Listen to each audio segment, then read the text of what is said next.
السلام عليكم ورحمة الله تعالى وبركاته. مرحبا بالجميع وتحية إليكم من جديد. برنامج اليوم عن الانتخابات الرئاسية الأمريكية. في حالة أنكم استفدتم من البرنامج فلا بأس أن تقوموا بمشاركته مع الأصدقاء والأحبة، هذا كله لكي تعم الفائدة. ولا تنسوا أن تشتركوا في القناة.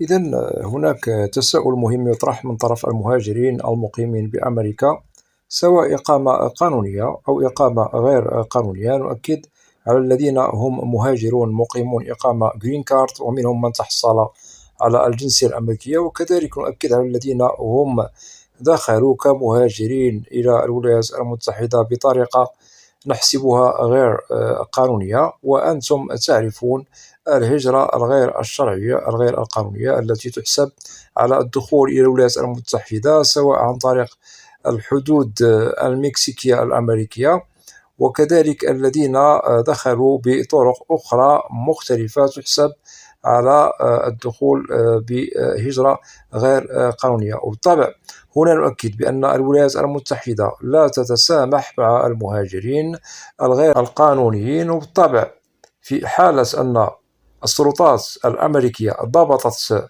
المهاجر الغير القانوني بأراضيها، فهنا قانون الهجرة الأمريكي يقوم بترحيل هذا المهاجر على الفور لبلده الأم. وممكن لبعض المهاجرين أن يحكم عليه حكما بالسجن على حسب ظروف كل مهاجر دخل إلى الولايات المتحدة بطريقة غير قانونية. وبالطبع سبق أنني وضحت هذا عبر القناة.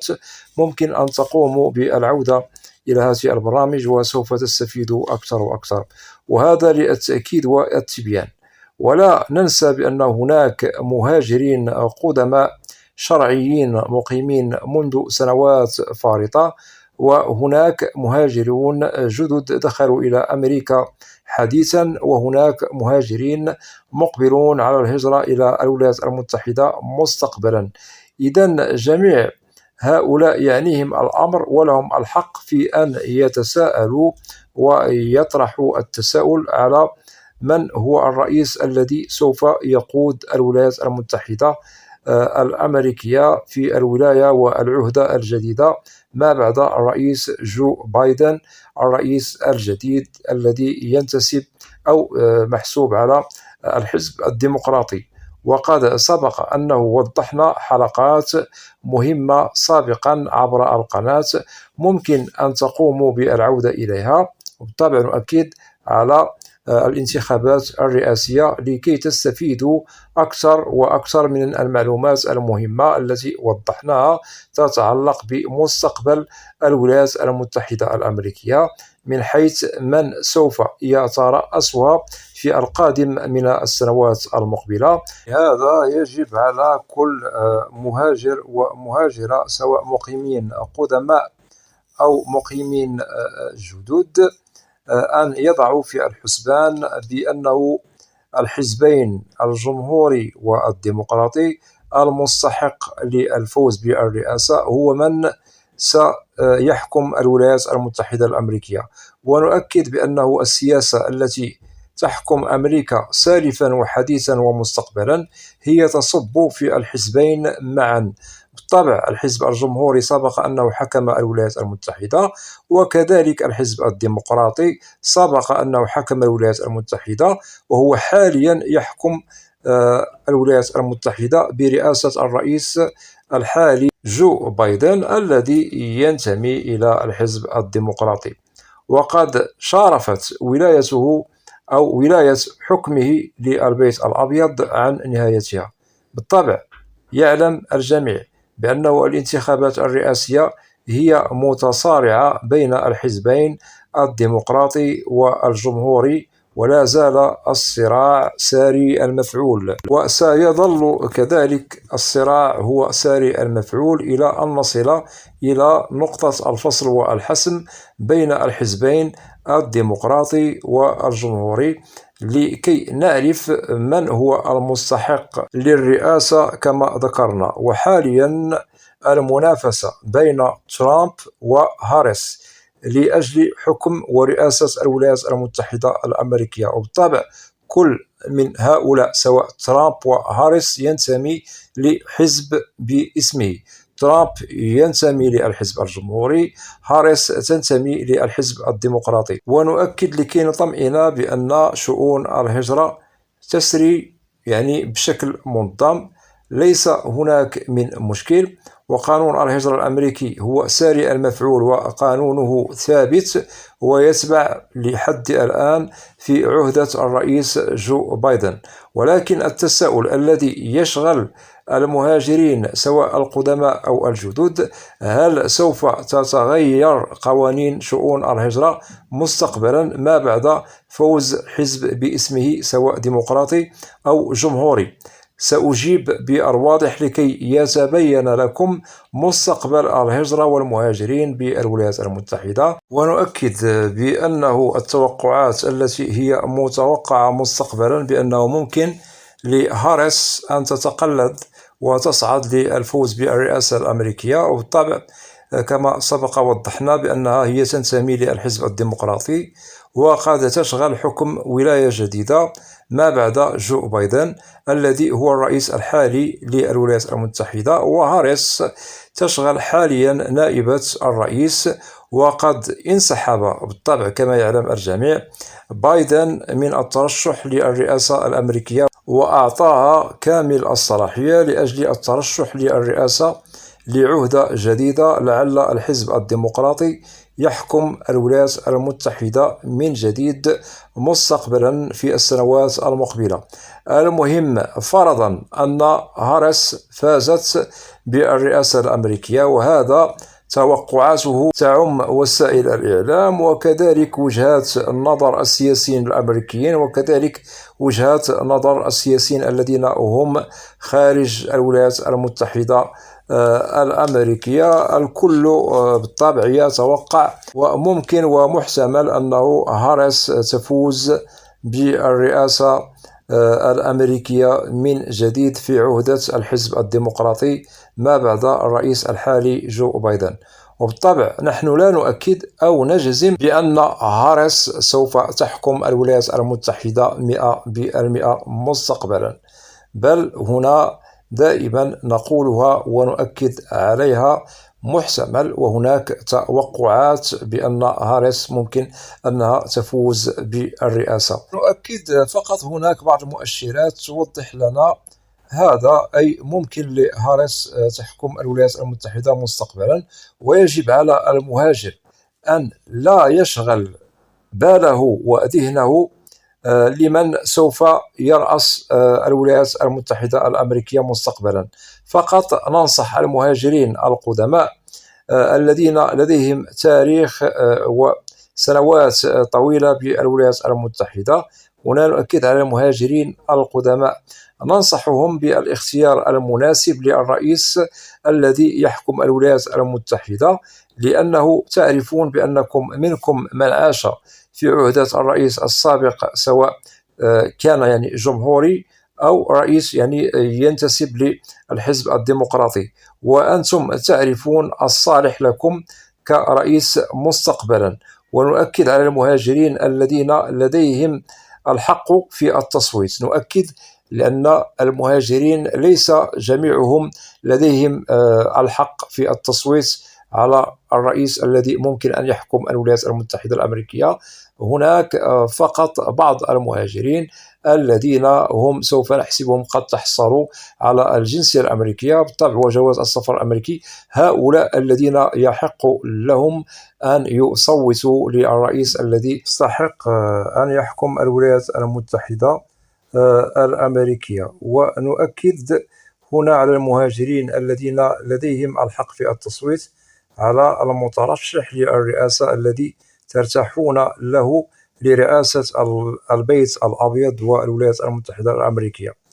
إذن نؤكد على نقطة مهمة، سوف يطرح التساؤل من طرف الإخوة المقيمون بالولايات المتحدة الذين هم مهاجرون لديهم الجرين كارد: أنتم ليس لديكم الحق للتصويت على أيها رئيس.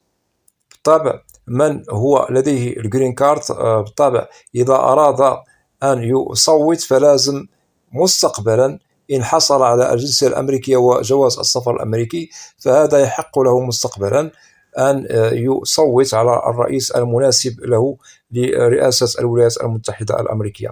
أتمنى أن تكون هذه النقاط واضحة لكي نفرق ما بين المهاجرين الذين هم مقيمون بالولايات المتحدة سواء بالجرين كارد والجنسية الأمريكية، ونؤكد هنا على من يحق له التصويت، هل الذي لديه الجرين كارد أم الذي لديه الجنسية الأمريكية مع جواز السفر الأمريكي. ووضحنا لكم بأن الذين لديهم الجرين كارد لا يحق لهم التصويت على الرئيس المترشح للرئاسة بالولايات المتحدة. أتمنى أن تكون هذه النقاط واضحة. نؤكد على المهاجرين القدماء في حالة أنكم قمتم بالاشتغال على التصويت للمترشح للرئاسة، فهنا نؤكد فاختياركم وتصويتكم هو يجري لصالحكم ولصالح المهاجر الجديد والمهاجر المقبل على الهجرة مستقبلا إلى الولايات المتحدة. وننصح ونؤكد على المهاجرين الذين يحق لهم فقط التصويت في الانتخابات الرئاسية الأمريكية. أما بالنسبة للمهاجرين الذين ليس لديهم الحق في التصويت للمترشح الجديد لرئاسة أمريكا، فأنتم ما عليكم إلا الرضا بالرئيس الجديد كيفما كان، سواء كان ينتمي للحزب الديمقراطي أو مثلا ينتمي إلى الحزب الجمهوري. وهنا نؤكد في حالة مثلا حكمت الولايات المتحدة بكاميلا هاريس، فأنتم بالطبع سوف تتقبلوا الأمر كيفما هو. وفي حالة مثلا حكمت الولايات المتحدة الأمريكية بالرئيس الذي ينتمي إلى الحزب الجمهوري دونالد ترامب أي الرئيس السابق، فهنا كذلك سوف تتقبلوا الأمر كيفما هو. وهنا نؤكد بأنه المنافسة لقيادة الولايات المتحدة الأمريكية هي في صراع بين نائبة الرئيس الحالي بايدن هاريس وبين الرئيس السابق للولايات المتحدة الذي ينتمي للحزب الجمهوري بايدن. ونؤكد بأنه المحتمل بدون أن نجزم أو نؤكد بأن هاريس ممكن أنها تفوز، ونتمنى هذا. وأكيد أن هذه الأخيرة لديها سياسة غير معادية للمهاجرين والهجرة على العموم إلى الولايات المتحدة الأمريكية. ووجهة نظري الخاصة، هاريس تستحق رئاسة الولايات المتحدة الأمريكية لأنها لديها كفاءة عليا ومهمة تتعلق بالسياسات العامة سواء